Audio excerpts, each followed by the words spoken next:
This morning at 11:27 a.m., deputies responded to a domestic disturbance in which shots were reportedly fired. Upon making scene, they entered a residence where they discovered a woman in her 60s who had an obvious, serious gunshot wound to the chest. They also discovered a male who had sustained at least one gunshot wound. The male was transported to a local hospital and remains there now. The CPR was attempted on the female, and ultimately she succumbed to her injuries. So we do have a deceased person on the scene. The investigation is in its very early stages. We are in the process now of securing a search warrant. That search warrant will be executed. Our crime scene specialists will start working the scene, and then the medical examiner will join, and the investigation will continue from there. What I can tell you is that the decedent let me just start with this.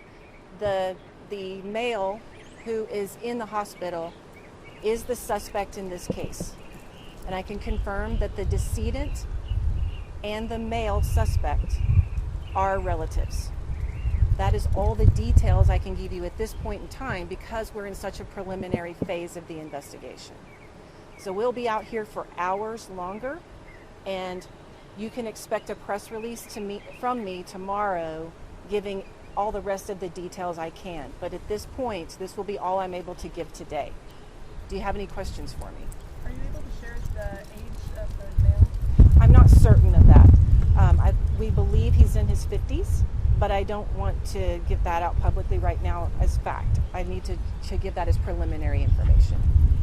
Can you tell us how they're related? I cannot. And you said he's in critical condition, or? I didn't give his condition. Okay. I can just confirm that he's at a local hospital. Okay. Not deceased. Not deceased. At least one gunshot wound is what was observed on scene. This was called in by neighbors, just hearing the gunshots. I don't know who our 911 caller was. You might have mentioned this already. Is there other family there? I can't give details of the case right now. All of that is being worked out as we interview witnesses and, of course, eventually talk to the man who's in the hospital. Thank you for watching. Please hit the subscribe button and get the latest news by downloading the CBS Austin News app.